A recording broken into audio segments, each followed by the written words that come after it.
What's up, guys? Thank you so much for joining. In this episode, we're going to talk about real estate, and in particular, we're going to talk about how first-time home buyers can really win that offer. And I have a really, really special guest here today. His name is Wayne Martin. He's been a broker here in Redding, California for over 25 years. And it's really, really special to have him. He's so knowledgeable, and you really want to hear what he has to say. Thank you so much for joining. So yeah, you are Real Estate One now. Yeah. Yeah.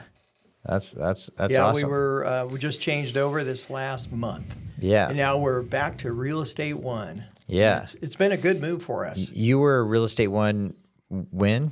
11 years ago. Yeah. We were Real Estate One for 12 years, and then when technology was really an issue, we went with Windermere. Great company, no problems with them. The reality is technology for a real estate brokerage has really changed to the point it's very affordable, and we don't need a big I see. Franchise to support that now. So we went back to our roots, and a lot of our past clients remember us as Real Estate One. Yeah. That's cool. Yeah, happy to serve. Yeah, that's awesome. Well, Wayne, we did this a couple months ago. We were talking about the market. Yes. And Wayne Martin. So you've been in Redding now for how long? Well, I grew up here, moved away. 81, moved back in 2003. I just couldn't stay away from 2003. 2003. Wow. So it's been... That's when I got in the mortgage business. Yeah, I remember your cute little face back then, 20 years ago. Yeah, we've been doing business a long time. Yeah, long time. Yeah. Yeah. Because we were Real Estate One when you popped by our office. Yeah. For the first time we met. And you guys were working all the Fannie Mae properties, foreclosures, and you had the Fannie Mae account. We had the big foreclosure accounts. Yeah. We were the biggest brokerage. Freddie and I, we had all the big accounts in the 4 counties. And so, we churned and burned a lot of bank property, and it was tough times for people that were losing their homes. But the people that invested, wow. A landslide of profit over the years. Big time. Big time. Yeah. I should have bought 10 houses. Yes. All of us. Except I was working like my hair was on fire. Yeah. Just trying to handle all the Would you do it again? Probably not. Yeah. No. I looking back, I think... I would rather represent buyers getting in, investing in the time. If that happened again, we'd see interest rates go through the floor. Yeah. But that's not going to happen. So it's a great time to talk about what I'm seeing in the marketplace as far as real estate's concerned. Yeah. So what's happened is there's been a lack of inventory because when rates went down, they went down to 3%. It was like refi madness, right? Mm-hmm. Everybody refied. Mm-hmm. So at the same time, there was a lot of buying going on. A lot of people bought, created a seller's market. Mm-hmm. Prices went through the roof. It's like we gained. If you owned real estate, your real estate went up about 20% in 3 to 4 years. It was just insane. Yeah. And then all of a sudden, interest rates changed, right? About a year or so ago. Yeah. 2 years ago. Roughly, 2 years ago, yeah. Mm-hmm. So what happened is everybody that has those 3% rates are not moving. Yeah. Because now, the payments have doubled because they're 7% or 6.5%, whatever it is at this moment. Yeah. So we've seen a restriction of inventory. Yeah. But at the same time, we had buyers move in. So between having a restriction of homes to sell, but buyers moving in and willing to buy, it's created a market that actually I think in the next year is going to appreciate. We're just starting to see it now. Yeah. It kind of went backwards a little bit, that your house would roll back about 5,000, 10,000. But then, really, in the last Yeah, month, so it wasn't really like it was just kind of staying. yeah. Steady, If you look at the statistics, like looking at the sales trend report, 2023, the average home price was 421,269.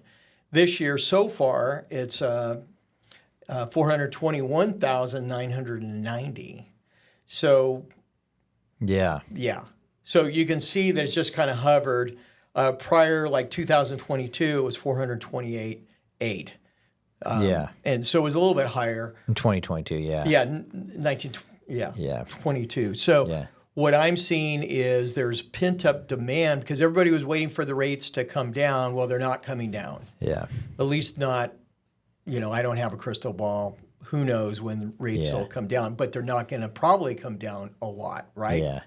What's your thoughts on that? Yeah, I mean, I agree. They could swing, maybe half to a percent potentially. They could Right. get in the sixes, but I don't see them like dropping down into the fours or threes. I mean, and the reason why I say that is because for them to get down there, the government would have to buy our mortgage debt. They would have to Right. step in and start buying our mortgage-backed securities against it. And that's what they did from 2008 and 9 all the way up through COVID. They would turn on this quantitative easing. A lot of people don't know what this That QE means, yeah. what that means. All it means is all the mortgages that are done out there, they get securitized. Fannie Mae buys them. They buy 100% of all the mortgage, Fannie Mae and Freddie Mac.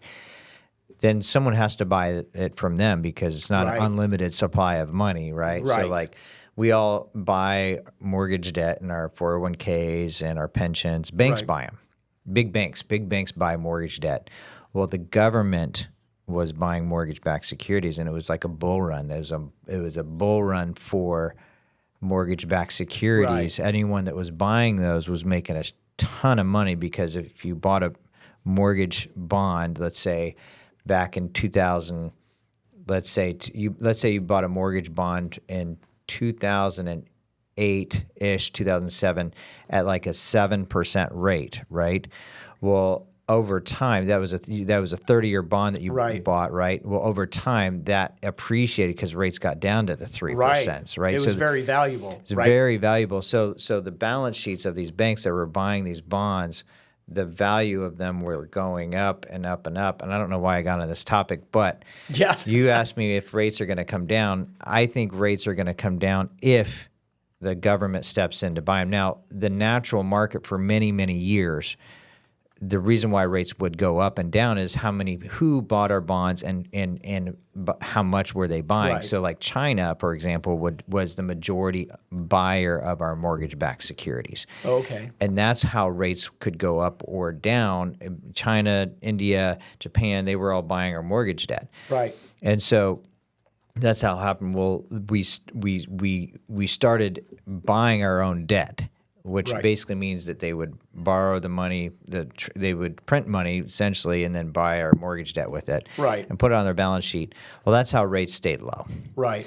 And so, if you go back before they were doing that, rates were around 6 and 7%. Right. Well, if you look at a chart, I looked at a chart, a 50-year chart, the average rate over a 50-year period was 8%. 8%, yeah. 8%. Yeah. And I've been in the business so long that since 79 Yeah. that rates, were, they were probably around 8%, Yeah. 9%. Yeah. There was deregulation of the S&Ls. Anyway, Yeah. rates went to 18%. And then around 96, 97, they started coming down. They were coming down, but it really kind of turned the economy around. But Yeah. it was a long, long time. Yeah, and with the government, I think they got addicted to this because the addiction is, hey, we'll just fix this really quick and buy mortgage-backed securities, Yes. bring rates down. Well, we stimulate really the needed economy. to because Wall Street basically, Oh yeah, they messed up. Yeah, Let's be honest. They got greedy. Yeah. Everybody's buying mortgage-backed securities, Yeah. and they were Yeah. leveraged to the max, and then Yeah. it all tanked. Yeah. That's why we had 2008. Yeah, they had to figure that out for sure. Yeah, Right. and So- they figured out it worked well. Yeah. It worked actually It really worked well. out well. But Yeah. anyway, Yeah. but that brings us, it seems like that was a long time ago, but we've been paying for it ever since. Yeah. And the other thing that's happened in the real estate world many, many, many years ago, and it probably goes back, I would say even as far back as the mid 80s when they changed tax laws on apartment dwellings and the way you wrote things off, we've known there was going to be a housing crisis of lack of inventory. We've known this for so long because houses have become more expensive. The buyer's taste. They're, before, we've talked about this before, my parents would buy a 2-bedroom, 1-bath, and carport, single pane windows, no air conditioning, maybe a swamp cooler was an upgrade. Yeah. But you could get in a house really cheap. Yeah.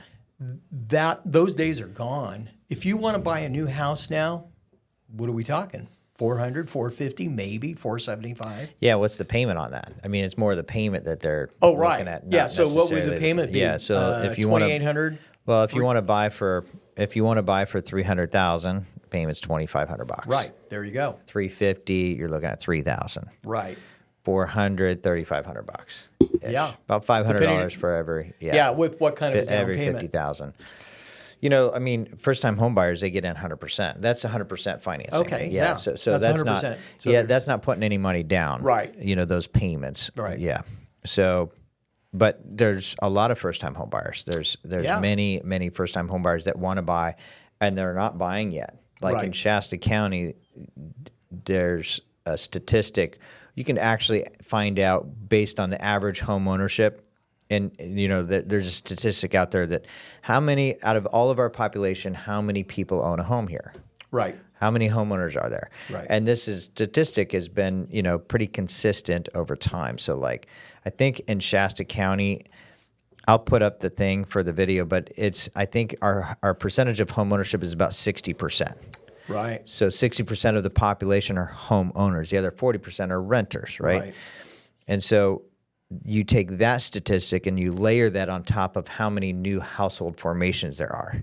Okay. So there's a new household formation. What that means is that, my daughter, let's say she turns 18, 19, she now is able to move out of the house. She's moving out of the house. Or a new household formation would be like a divorce situation where you have one household, now you have two households, right? Because Okay. they're moving separate. Well, new household, they track this as well. So based on new household formations, there's, I don't know the exact number, but I think it was right around 2,200,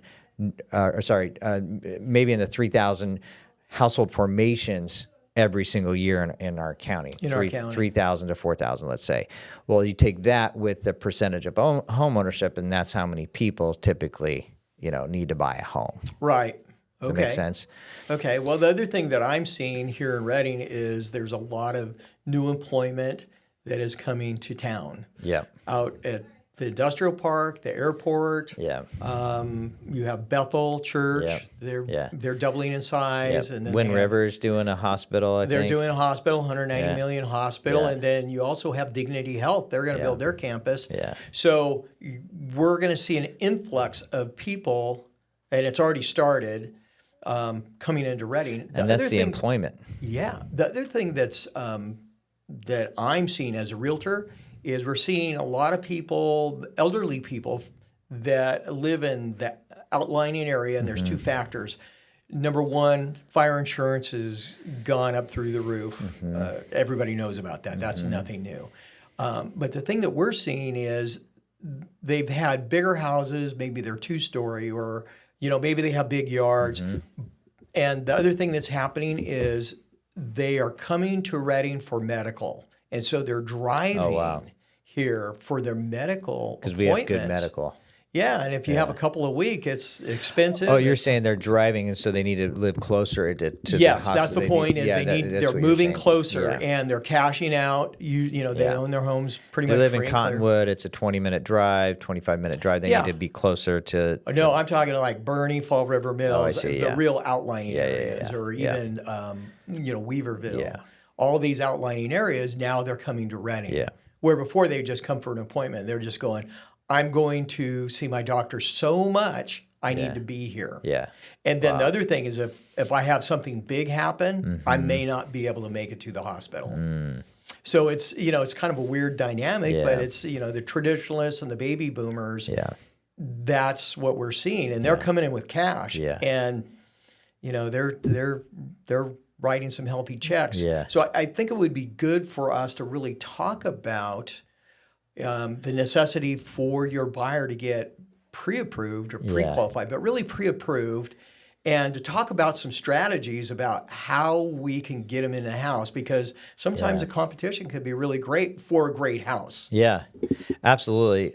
A lot of we're talking. Are you talking about the generation, the older generation? No, the younger generation, first-time home buyers. First-time home buyers, or maybe you're a move-up buyer, and you bought luckily, and you have some equity. But you don't have big down payments, and you're working againk all cash buyers potentially. There's strategies out there, and my recommendation would be talk to a lender and talk to the lender first, obviously. Right, obviously. Figure out what that payment is, and the lender's not going to need to pull credit. They're not going to need to do all that. I mean, I'll sit down or I'll over the phone. I can tell you, hey, this is what your payments looks like. Hey, this is what your down payment looks like, or if any down payment first time. Like within a 5-minute conversation, 99% of the time I could be like, okay, yeah, this is the price range they're going to be at. This is how much they're going to be able to afford, based on what they're telling me, Right, sure. And they can get a lot of information without spending the time to go, because I think that's the big hurdle, or the big thing that most buyers, they don't want to come to see the lender because they got to sit down, they got to tell them all about their credit and tell them all about their income and all these documentation before they even get any information out of what they're thinking. So they just want the information to see before they actually get pre-qualified. Hey, does this make sense for me? What is my payment going to be? Do I qualify? Does a 640 credit score actually allow me to buy? Well, yeah, absolutely it does. Yes. So all you have to do is talk to the lender, say, hey, this would be the best conversation. Talk to your lender. You want to buy a house, call your lender. You can call me too. But hey, my name is so-and-so. I make this much money. I work at this place. I've been there for this long. I have a car payment. I have this. What do you think? My credit score is 650. I have a couple credit cards. That lender, if they're good, and if you call me, I'll be able to tell you right away, hey, this is where you're at. This is where your price range is going to be. And most of the time, that price range, Wayne, is going to be more than what they actually want to afford. Right. Going to be more. That, yeah. But that's one thing. That's step number one. Have a conversation. Right. But don't be scared about, talking, because a lot of people think they're going to have to just give all this information before they are going to get any information back in return. Right. Yeah, just getting comfortable with a payment. A good lender can explain the benefits of home ownership, which is different than renting. I mean, renting for some people is important. Yeah. They need to rent because they don't have money to fix a house or do whatever. It's just too tight. They need to focus on career or not having debt. Yeah. Those are the two things. Yeah. The other thing too that I think is very important, I've worked with a number of people and they had poor credit. Mm-hmm. But within 6 months to a year, they were able to buy. Yeah. And the only reason they were able to buy is they got with a good lender that understood. To tell them what they needed to do. Exactly. Yeah. And it isn't always just paying debt off, right? Yeah. I mean, a little background on that would be helpful for the audience. Oh, for sure. So it's not just paying down credit cards, although that is easy. That's super easy fix to get someone. But there's, erroneous things that can be on the credit where, you make one phone call. Like I've had examples where you make one phone call and that buyer says, hey, I'll negotiate. So let's say you owe $1,000 on a collection, and you call up that collection company. Hey, I'll give you $400 now today. The only reason why I'm going to give this $400 if you delete this collection from my credit. Period. And if they don't agree to that, now I'm talking deletion. There's two different things. Right. Be very clear. I want to be very clear at this. A collection, they will say, hey, yes, we'll remove we'll take your balance from 1,000 down to zero if you pay us $400. That's not what I'm talking about. Right. What I'm talking about is they actually delete it from the credit. In other words, it's no longer there. If you pay them the $400 and they update the balance to zero, well, now that's a situation where that credit score can actually go down. Right. And the reason why is because the credit bureaus, they don't look at the actual balance of that collection. The fact that it says collection is what's hurting the credit. Right. You could have a $20,000 collection and a $5 collection. It's going to mean the same to the credit bureaus because it says collection. Right. That's, you got to get that's that number off. one. And then the second thing is that if they bring that balance down to zero, well, now you just looks like a brand new collection because they updated the date. Yeah. Does that make sense? Yes. So what you want to do there, and this is a really good example of, this is just have them delete the credit or delete the collection Right. instead of lowering that balance down. And, to the audience, if you're really unsure about how to go about that, you really want to talk to Pete. Yeah. Or talk to your lender. But Pete's the guy, really, honestly. Yeah. You need somebody that really understands the nuances of credit and debt and all that to walk you through. Yeah. Because it's amazing how you can rebuild your credit score. Maybe you're a 620, and you're not quite there yet, but you're getting close, right? Yeah. You can really help them Yeah. go. Like one of the things that we do, my wife and I, is we make sure in our credit card debt, it's never over 50% of the balance. Yeah. Yeah. We never go over that. And it's like we've just watched over the years our credit score just go through the roof. Yeah. It's like 880 Yeah. or something. Yeah. It's just insane. Yeah. But there's all these little tweaks that you can use to your benefit. And it's like you don't want to just cancel your credit cards. Mm-hmm. Yeah. Yeah, you definitely don't want to cancel your credit cards. You want to keep them open. The more available credit you have, the better your score can be. Like if you cancel, let's say you have a balance of, let's say you have a Walmart card and you have $1,000 limit on it and you got upset because something happened and, you were like, I'm going to cancel it. Well, you might cancel that card, but all of a sudden you no longer have available $1,000. So when someone's looking at you to lend you money, right? If you have $1,000 that you're not using, well, that's better risk to them if you don't have $1,000 available to borrow. In other words, Wayne, if you're lending your money to me, and to me, and I had no available credit, I didn't have anything, and it'd be a higher risk instead of having $1,000 available that I'm not actually using. Right. Right. So you never want to cancel your credit cards. You always want to keep them open. So what you're saying is the banker who's looking at possibly lending at you is looking at your discipline, your fiscal discipline, the way you pay your bills. Yeah. And if you have a lot of credit available to you and you're not using it, even farther than that, you're a better credit risk, right? Correct, but it's really that's how the credit scores work. Right. This is the algorithm because they understand what makes a good fiscal borrower, right. And so profile, yes, and so it's the scores that actually look at that. In other words, the scores will say, hey, yeah, this person has $1,000 and they're not using, therefore a higher credit score. Yeah. Right. And then obviously, the bank's going to look at it too, but the scores is where the scores know the Equifax, TransUnion, Experian, they understand what lenders want to see. Right. Yeah. Right. And so a good lender like yourself can help guide someone. 100%, yes. And it really affects interest rate too, because your buying power. Oh, yeah. It becomes 100%. A massive thing. I mean, as you do the whole get into the housing and possibly buy investments and stuff like that, homes, rentals. Yeah. Understanding the stuff and have somebody guide you. It can save you tremendously, especially like for example, mortgage insurance. And if you don't know what mortgage insurance is, it's an extra cost if you're putting less than 20% down. But mortgage insurance costs on a conventional loan can change based on your credit score. So so like a 20-point increase or decrease could literally be an extra $100 a month on mortgage insurance. So it's very important to have that discussion, So since we're talking about mortgage insurance, so on a conventional, say you have 80% or 20. 20% you avoid mortgage insurance. You have 20% down or equity, because you can go back after a period of time.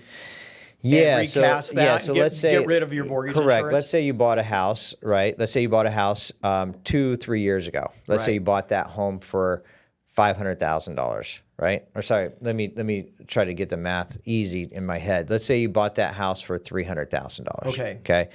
And it appreciated over the last couple of years to let's say 350. Okay. Now that's not quite 20%. 360 would be 20%, right? Correct. So there's multiple things that you can do. On a conventional loan, they allow you to get rid of that mortgage insurance after 2 years. You have to pay the monthly amount for 2 years, right? Okay. Now, you can do a one-time fee and get rid of mortgage insurance altogether when you start the loan. Okay. So in other words, you don't have to pay monthly on a conventional loan. You could do a one-time fee. Sometimes we structure a loan that way. So like, let's say you're at, your value's at 350, you owe 300, but you got mortgage insurance because you bought the home for, let's say 310, Correct. and you owe 300, let's say, right? So you don't have that full 20%, but what you can do is you can refinance that home, and I can include a one-time fee mortgage insurance cost. It might be like 0.3% or something because you're really close. It might be like $800 one-time fee to actually not have mortgage insurance at all. We add that into your loan. Boom, you save on the mortgage insurance. Plus, obviously we would be refinancing if rates were lower. So you lower your rate, get rid of mortgage insurance. Boom, you're off to the races. The other thing with mortgage insurance is, let's say rates don't drop and you want to get rid of it. After 2 years, you can get rid of it. Now, the thing is with Fannie Mae and Freddie Mac, you have to wait at least until you have 25% equity in the home. Okay. In other words, to get the appreciation, right, you have to get 25% equity instead of just 20. Okay. Some people think it's just 20%. No, it's 20% if you pay down the balance from when you started. On the value, right? Okay. Otherwise, it's another 5%. You have to wait for 5% to get the appreciation. Got it. So you can use the appreciation to get rid of mortgage insurance. You just have to have 25% in 2 years. Now, you can actually get rid of the mortgage insurance if you get that 20% from the original purchase price before the 2 years. Okay. So that would be like if you paid down the balance of the home, or if you remodeled the house. Okay. So if you remodeled the home and you show that you put the money in, you can do it before the 2 years, and you only need 20% equity. So wow, there's some nuances there. Yeah. Oh, yeah. Wow. Okay, Yeah. I didn't know that. That's a great information. Yeah. Yeah. Now I know we're kind of getting in the weeds for everybody. No, that's good. But it's good stuff, content. Good content and stuff like that. So let's talk about first-time home buyer potentially, and they're looking to get into a home. Yeah. So, let's talk about different strategies because as a realtor, I need to work with you as a lender. I can't write you out of the deal, and I really got to know, what you can do with these folks and how we can work together to massage a deal so we can beat out the competition. Possibly, we might be competing with a cash offer. Yeah, so let's look at that. So, I was looking on this report, the average sales price, this is average sales price, but I wonder what the statistics, here it is right here. So a normal first-time home buyer, the average price range that they're going to be at is 300 to 350 maybe, right? Yeah. First-time home buyer. Honestly, if you're under 300, it's a rough deal. Well, yeah, but look at how many sales are in that range, 300 to 350, right? Okay, yeah. Yeah, so we're looking at 300 to 350. Number sold year to date is 142 from 250 to 300, 142 sales. Am I seeing that right? So if you're between 250,000 to 300,000 sales to date, it's 142 as of April. So we're May. We almost have the statistics out on that. But say 30 houses were sold in May. So there's been 142 houses sold. Yeah. But if you went over 300,000 to 350, That's 138. So there's most of the buyers are in that 250 to 350 range. Yeah. Is my point. yeah. So there was 280 transactions roughly. So my according to point this. to this is this: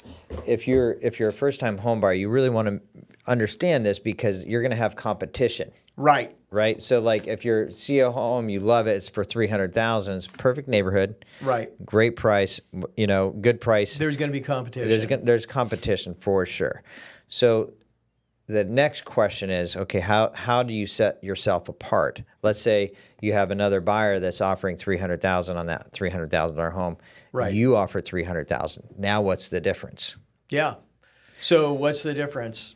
Well, there's multiple strategies, couple things. First strategy I would say is make sure if I'm a seller selling my house and I get two offers, one for 300,000 and the other one for 3,000. First thing I'm asking is it a local lender or is it a out of town lender? Right. I don't want to. Yeah. I'll tell you what. I just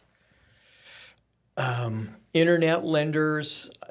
Some are good, some aren't. But a lot of times they will have you get pre-qualified and get you going, and they push you. And I just went through this and actually flipped somebody to you. Yeah. And they went to walk away from that lender, and the lender sent them a bill of $250. Yeah, horrible. Just unbelievable. Yeah.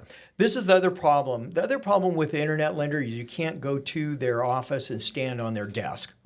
Oh, right. That's you don't have any recourse. That's why a listing agent's going to say, "Hey, I would pick the local lender." Absolutely. Yeah. Absolutely. Yeah. So another way you can help with that offer is for that lender to also reach out to the listing agent.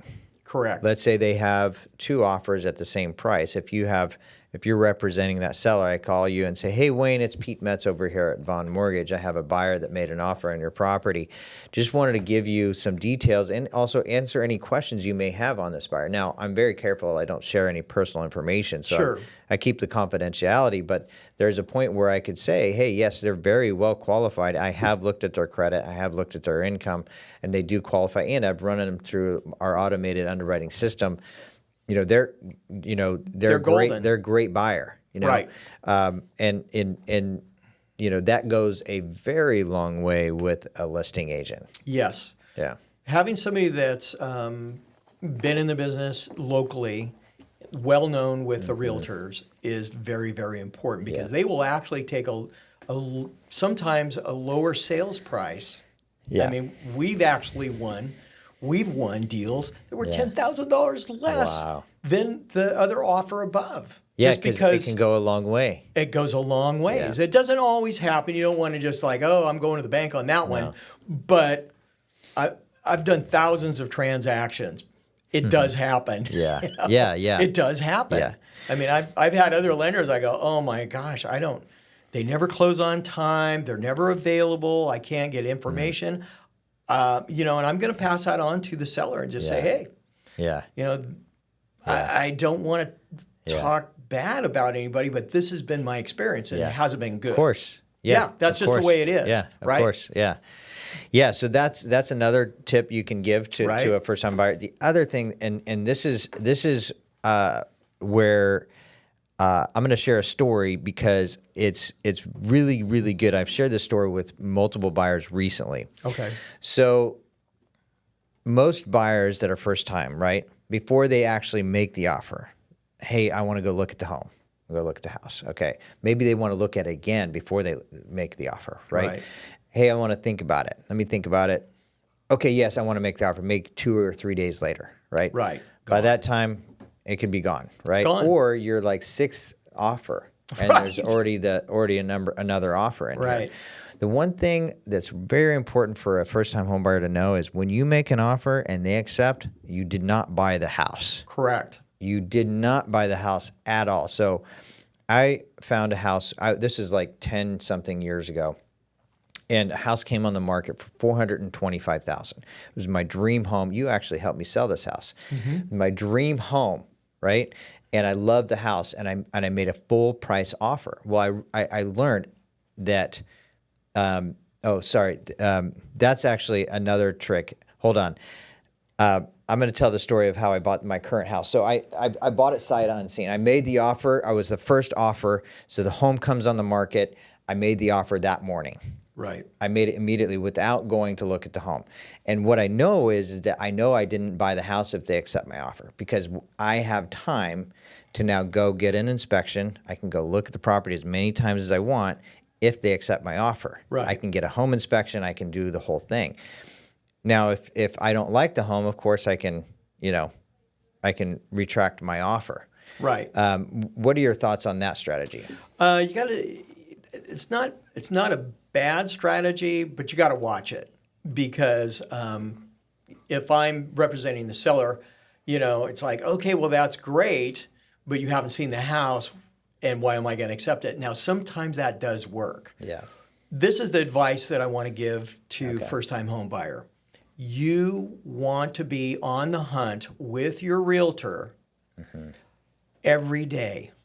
Yeah. Because something's going to pop up. And a good realtor, like one of the things that we do is when a house comes up, gets sold like that, but like somebody, say like you made an offer, sight unseen, you get there and you go, oh my God, this isn't going to work for me. The layout is, I can't live with the layout. I'm here now. Yeah. Well, then it comes right back on the market. Bam, we want to be on top of that. Oh, right. Yeah. Right. Yeah. We're the first in line. We've seen it. We know what it looks like. Or the other thing is we may put a backup offer behind your offer. So like you walk away from that, boom. Yeah. I'm under contract now. Yeah. So those are a couple different strategies there that you can do. So the strategy would be be on guard with your realtor. Yes. Be ready to go. Right. Be ready to look at the home. Right. Be ready to make the offer. Yeah, you cannot. If it's a good house, it is gonna go. Yeah. I mean, we just showed one last week, and they sold it right out from underneath us while we're showing it, and the realtor didn't tell us that they had an offer, and the seller accepted it as we were showing it. It had only been on the market like 4 hours. Yeah. So that was very irritating. Making the offer, getting it in. Yeah, you want to get in and get in there fast. I mean, my recommendation is just work close with your realtor. Yeah. Always be on the internet. I mean, as realtors, sometimes we get busy. Yeah. We're teams, so there's 3 of us working together. We're always, on top of things. But, if you're working with an individual, they have other clients and showing appointments. Yeah. So you want to be looking constantly every day. Yeah. Just make that part of like get your cup of coffee, see what's out there, because it can change in the afternoon even. Right? Because if I have the listing, you put an offer in and you went out there and looked at it and then you said, no, I'm going to instantly put that on, and it might be 1 o'clock. Yeah. Right. So, or noon or whatever. Yeah. So the other thing, the way you can work your offer is you can take a look at that property, and with the realtor, you can kind of determine, can you get it to appraise a little bit more over what they're asking? Not a lot, but a little bit more. Is it 1,000, 2,000? That can swing the deal in your favor. Sometimes they just go, I don't care if it's financing. They're with a good lender. Money's money. I don't care if it's cash or a loan. Right?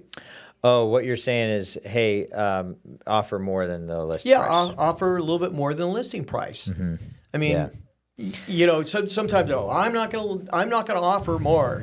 Well, you may not be able to replace that property, but what if you could get it for a couple thousand more? So $1,000 on a 6.5%. How much would that affect your payment? $6.50. I mean, $7. Not a lot, but I love that, Wayne. I love that, because the way I explain it is, if you look at the last 12 months of what home prices have appreciated, it's going, right? So like, let's say you offer like $5,000 more, right? And to get it, right? And let's say you've been looking for 6 months. Well, during that 6-month period, home prices have been going up. But if you would have made an offer $5,000 more 6 months ago, you would have recaptured it. You'd recapture them on 2 or 3. Right. Right. And so keep that mindset, and at the forefront of Exactly. it's. I called it the bid over ask. So like if bidding over the ask Right. price. At what point then, and if we have buyers, I can provide a document that shows based on our historical market appreciation in Shasta County, at what point will they now be in the green? Right. By asking over, bidding over ask. Right. Yeah. So, that's something to consider. It all depends on what's going on in the marketplace and in that niche too sometimes, and the kind of property it is. Yeah. One of the things that can help with a buyer making an offer is you can shorten the inspection period. Instead of normally it's 17 days after your offer's accepted, maybe you could get everything done in 10 days. Yeah, shorten it. Shorten it. And because that moving quicker. It moves quicker. Yeah. It might be that you pre-qualify within 17 days instead of 21, or you get your appraisal done in 17 days. You get the whole, all the lending side of it done, and then that means you can waive your contingencies, which helps the seller feel certain that you're going to buy this property. Right now, it's easy. It's fairly easy to get inspectors, a home inspector, a pest inspection, quick, all those fast, within 10 days. You can normally get that done. Yeah. Sometimes I can get them done in less than that. Just depends. But we have a big catalog of good people that we refer to our buyers if they need a referral. And so that's another strategy. The other strategy is understand the seller's needs. So maybe they need to get some cash out of the house. They might be strapped. They need their sales price, but you let them move. You close escrow and you let them move. You give them 3 to 5 days to move. Right? And in the contract, it's laid out really well that they have to get out if there was a problem. I've been doing this years, thousands of transactions. I've only seen 1 or 2 that would ever have a problem, but they always move. They don't have the tenant's rights. I just had one of my clients. They made the offer, and that was how they got the offer. Right, is they let the sellers stay there for another 30 days. Right, after they close, and they were worried, like what you're saying. They were worried that what if the sellers don't move. But they ended up moving out, and it was okay. It's very, very, very rare that the seller does not move after a close of escrow, and it's set up that you could go into mediation, arbitration, and they're out. And they get penalized. It's a big deal if a seller doesn't move. So that's another way. Here's even another way. Another way is because you have, in most contracts, liquidated damages, where your initial deposit goes non-refundable after you've done your inspections, you're totally approved for your loan, it's appraised, you've waived all of it. So you could, if the seller needed move money, release that directly to them. You might feel like, well, that's a little risky if they don't sell. They don't sign their loan. Well, you have a contract. Again, it's easily enforceable. It's not necessarily, but if you're really competing and you feel, like you could handle that, that's another possibility. And, there's different ways to tweak the contract. A lot of times it's just you want to bring a lot of certainty to the transaction as a buyer, to the listing agent, and to the seller. Correct. The listing agent has all the knowledge. Right. The listing agent has all the advice for the seller. They're looking out for their seller. Right. So you really want to make sure you impress that listing agent as well. Exactly, and having a good stand-up local lender is super important. Working with a good, knowledgeable buyer's agent is very important because there's a lot of different ways we can massage the deal depending upon the information that I would have. What do you think about this strategy? This is the one that I was going to tell you about Is this a secret sauce? No, it's just a strategy that I use and I've used it before. on that one and other properties, but also I talk to my buyers about this. So like most of the negotiating happens after you go into contract. Right. Most of the time. So like Absolutely. Don't like when you're making the offer, don't try to negotiate it down. Like you can, absolutely. Right. But the let's say there's multiple offers. Well, you can negotiate the price down, if there's problems. Right. You don't know if that roof's bad. You don't know if the heating and air is bad. You don't know if the how much pest septic work or pest work or any of all of the inspections. A myriad of things. I had a client that went into contract on a multi-unit. It was a fourplex. The seller wasn't giving any seller credits or reducing their price. There was like 2 or 3 other offers. And, they had a strong offer going in, full ask, right? They got their inspections done, and there's some challenges with a few things wrong with the property. Got a $14,000 seller credit. It happens. And they were able to get, what they originally wanted was a seller credit to keep their payment down because they wanted to do a temporary buy down, a 2-1 buy down. Okay. And so it keeps the payment down, keep the cash flow good. That's originally what they wanted, and they were a little bit bummed out but then they ended up getting it and after. And what happens also, so I'm representing a buyer, bring the buyer in, we do our inspections, and things come up.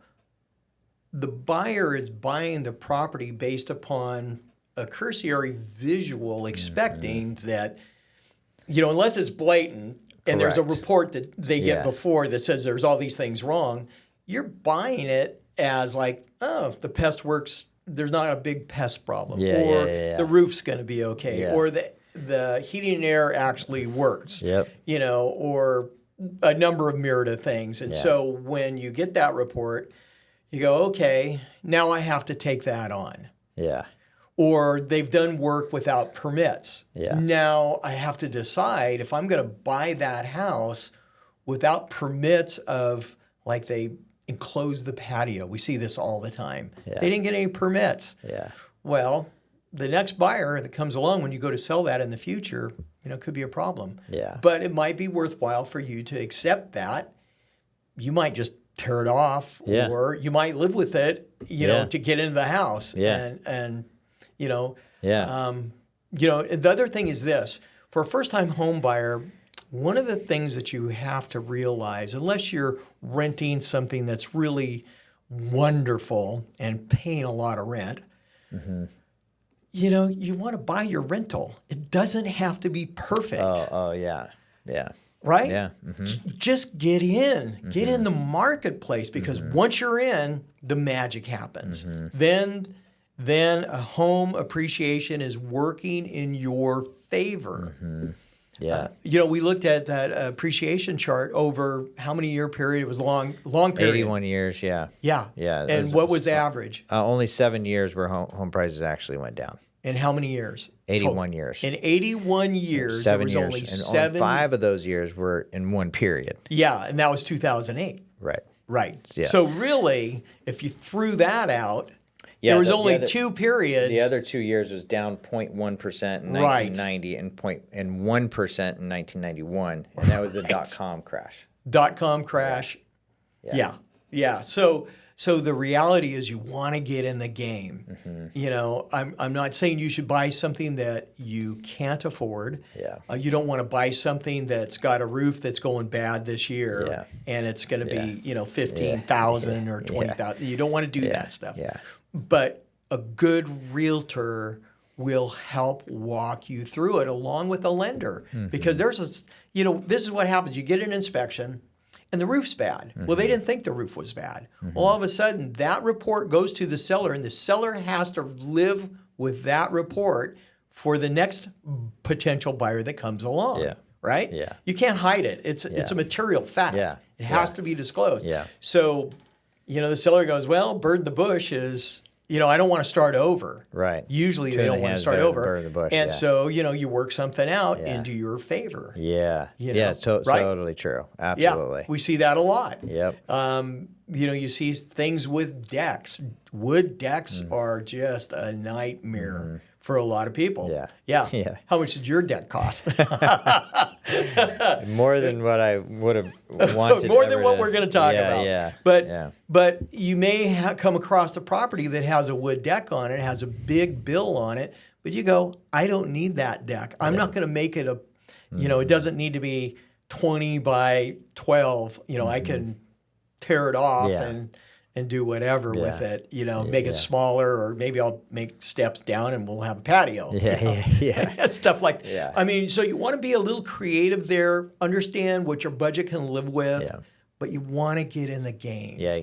Well, this might be, some people might enjoy it. Like, I think that, the feds are mandated to create inflation. If you think about that, right? Like, they are mandated to make sure more money is put and bumped into the economy.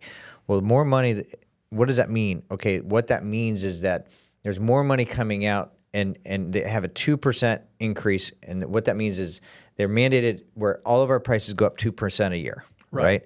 Well, in order to do that, you have to pump money into the economy, right? And so you have to keep that going. That 2% comes out to higher wages. They just increased the minimum wage for restaurants to $20 an hour. Right. Minimum wage continues to go up, so income continues to increase. Right. And so if you think about that just for 1 second, renting, it means rental prices will continue to go up, right? And they have. I mean, the rental prices continue to. The housing cost goes up because there's simply more money out there. And so with real estate, it's the same exact situation. Right. Where there's more money going in, real estate goes. And so what I'm getting at is real estate is a very safe place for inflation. And that's why a lot of, if we had this inflation and a lot of people didn't own their home, it would be really, really bad. Right. If homeownership wasn't at 60%, and let's say homeownership was at 20 or 30%, it'd be very bad for a lot of people, because their rent would be going up, right? Right. And their wages, weren't keeping up with it, although their wages are increasing. So like in 2005, the feds said, hey, we need to help affordability.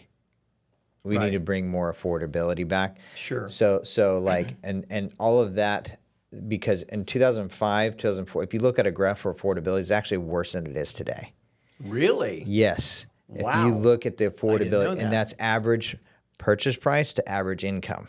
This is what I'm talking about, affordability. Okay, so the inflation in wages and earning power. Yes. Yeah. So if you look at, and so the affordability has been worse than it is today. This is why I'm optimistic that it's going to get better for affordability. Right. It can get better. So like in 2005, and so they were pushing, we need to make homes more affordable, right? We need to make more homes, so that they're like, okay, let's start creating.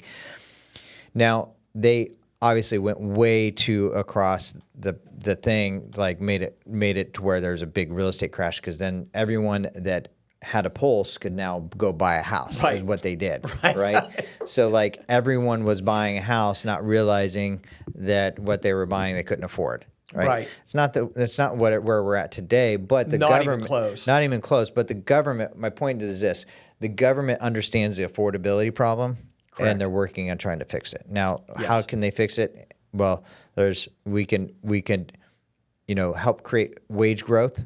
Right, so that's people one are way. So people are going to continue to make more money. So if you want to buy a house, that mortgage payment is going to stay fixed. Right, it's never going up. Whereas the wages are going to continue to go up. Correct. Right, and so that mortgage payment is going to get easier and easier. Right, so affordability can get better. The other way they could do it is, if we go into a recession, they can lower the rates. They can buy more mortgage-backed securities and bring rates low. The other thing, they can create ways to create more affordability. And so my whole point to this whole thing is long-term real estate is good. Right. Real estate is going to continue to do well. Well, think it's about going to this. hold with. So in 1980, I was building here in Reading a 1,650 square foot, 3-bedroom, 2-bath on West Reading. That was my bread and butter. I was a builder back then. and I have my real estate license.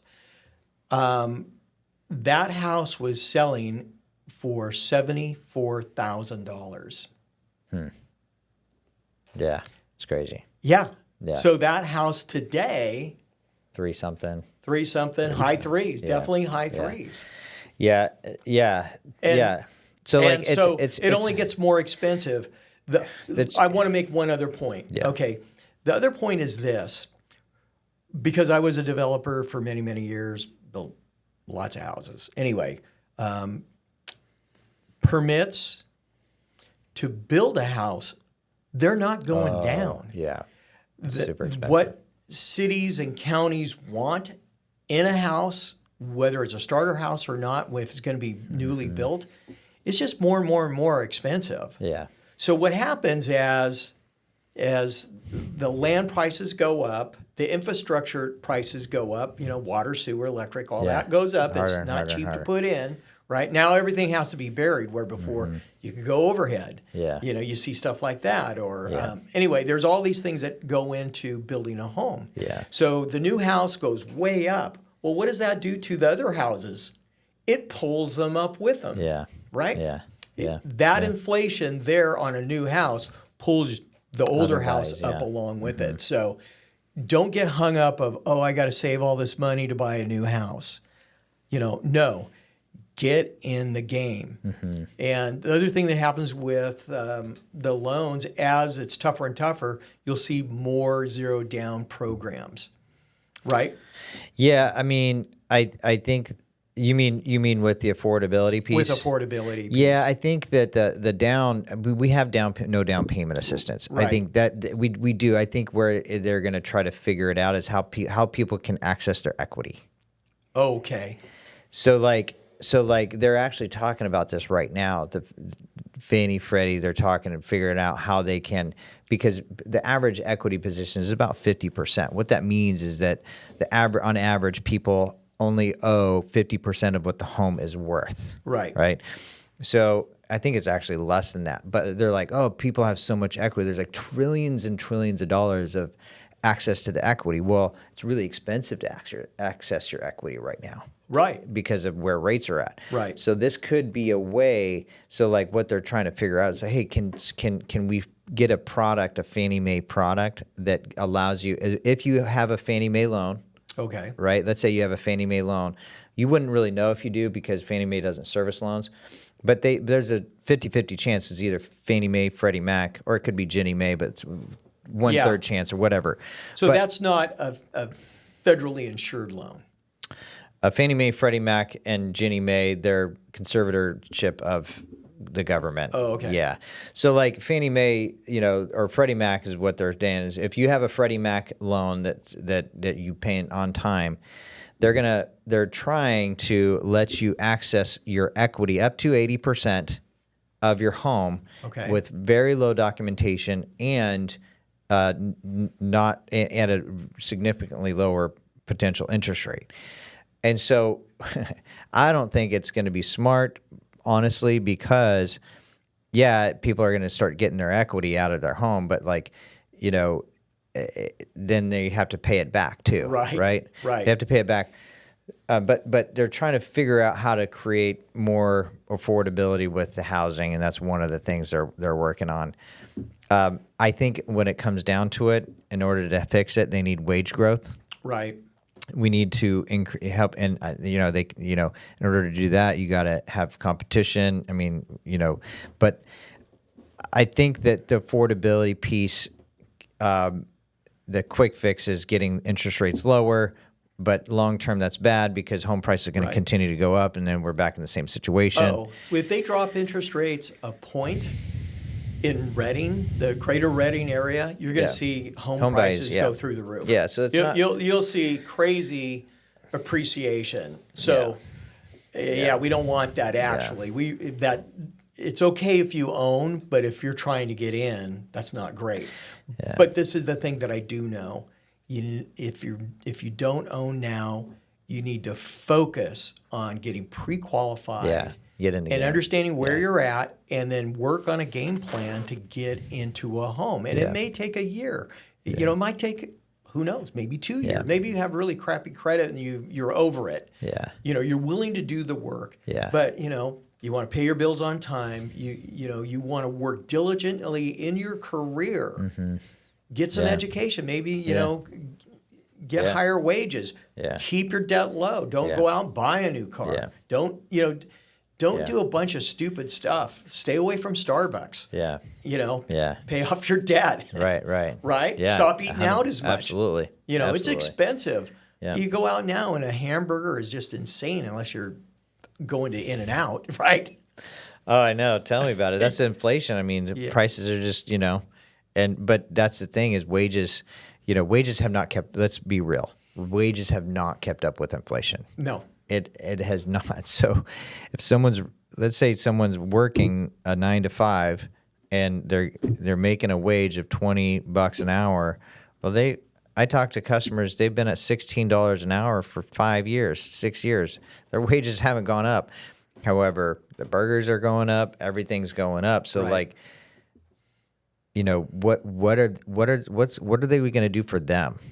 Right. What is going to happen to the people that aren't able to afford a home, and we have this inflation Rents are problem. gonna go up. We have these inflation problem.